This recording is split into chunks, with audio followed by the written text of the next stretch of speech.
Today, we're going to pull back the curtain on something called the math of ruin. And trust me, it's a huge lesson in risk that shows how one tiny looking decision can be the only thing standing between long-term success and a complete and total wipeout. So let me ask you a question. What do you think is the single biggest mistake that just absolutely destroys a trading account?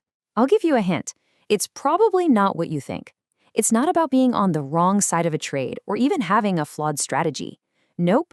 The real killer is actually way simpler, and it's all in the math. To really see what I'm talking about, let's imagine a story, a tale of two traders.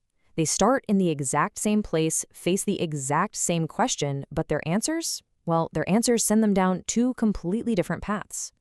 Okay, so on one side, you've got trader A. We'll call them the disciplined. They decide to risk a pretty modest 2% of their account on any given trade. But on the other side, we've got trader B, the aggressive. They're tripling down, risking 6% on every single trade, hoping to hit it big and fast.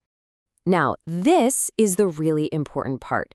Everything else about them is identical. I mean, everything. Same exact trading strategy, same amount of starting cash, and they are about to hit the very same wins and losses in the exact same order.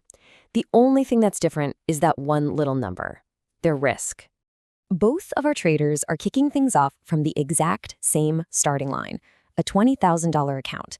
It's a totally clean slate for both of them. But as we're about to see, their paths are going to split and split hard. All right, let's get into the heart of it, the math of a drawdown. And we need to talk about this because I don't care how good you are, losing streaks are not a question of if they'll happen, they're a question of when. So we're going to put their strategies to the test. And we're not going to throw some crazy once-in-a-lifetime event at them. No, just a totally normal kind of expected thing in trading. A losing streak of just 6 trades in a row. Let's see who's still standing. Okay, now just watch what happens here.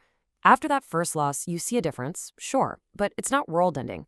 But then the second loss hits, and the third, and as these losses compound, that little gap between them just explodes. By the 6th loss, trader A is bruised, but okay. Trader B, on the other hand, their account has just taken a brutal hit. Let's just pause and look at that for a second. After the exact same losing streak, Trader B has lost nearly $4,000 more than Trader A. We're talking more than 3 times the financial damage. And it all goes back to that one single choice they made at the start. And this chart, wow. It just says it all, doesn't it? Trader A's disciplined 2% risk, it led to a 12% drawdown. It stings, for sure, but it's totally manageable. But Trader B, their 6% risk didn't just triple their loss. It carved a catastrophic 36% hole in their account. And this, right here, is the point where a simple math problem turns into a very real, very human problem. A loss that big, it kicks off a nasty emotional spiral that goes way beyond the numbers you see on a screen. The source material we looked at for this just nails it. A drawdown of 36% makes it, and I'm quoting here, nearly impossible to manage emotions. This is where good traders with good strategies just fall apart. I mean, just try to imagine what's going on in Trader B's head right now. There's intense fear, crippling anxiety. They start making these gut-wrenching, panic-driven decisions.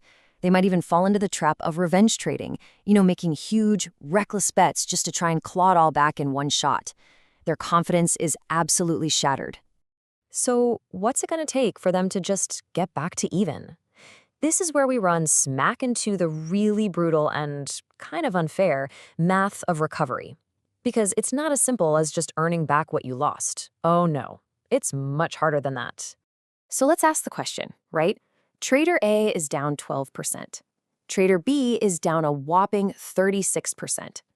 What kind of percentage gain does each of them need to make now just to get back to that original $20,000 they started with? And honestly, the answer is kind of shocking. Trader A, they need to make a 14% gain. It's a challenge for sure, but it's doable. But Trader B, they need to somehow pull off a massive 56% gain. And that's not to make a profit. That's just to get back to zero. The mountain they have to climb isn't just a little steeper. They're in a whole different mountain range. This chart just hammers the point home. Look at that difference. It's punishing. Trader A is playing offense. They're looking to get back on track and move forward. Meanwhile, Trader B is just stuck in this desperate, exhausting uphill battle, all because they risked just a little too much, 6 times in a row. And this all leads us to the final, and I think the most important lesson in all of this. It's what we call the survivor's edge. Because here's the real secret to the game. Your number one goal isn't to make the biggest wins possible. It's to make absolutely sure that you can survive the bad days, the losing streaks that you know are coming. You have to stay in the game long enough for your edge to actually play out. Survival is the strategy. This whole idea boils down to a concept called the risk of ruin. It's literally the statistical chance that you'll lose everything and blow up your account. And as our friend Trader B just found out the hard way, that risk doesn't just go up in a straight line. It explodes. It increases exponentially with every little bit of risk you add. So I'll leave you with this one question to think about. When you look at your own approach, whatever you're doing, are you building a strategy that's just focused on winning, or are you building a strategy that's built to survive? Because at the end of the day, the survivors are the only ones left to collect the winnings.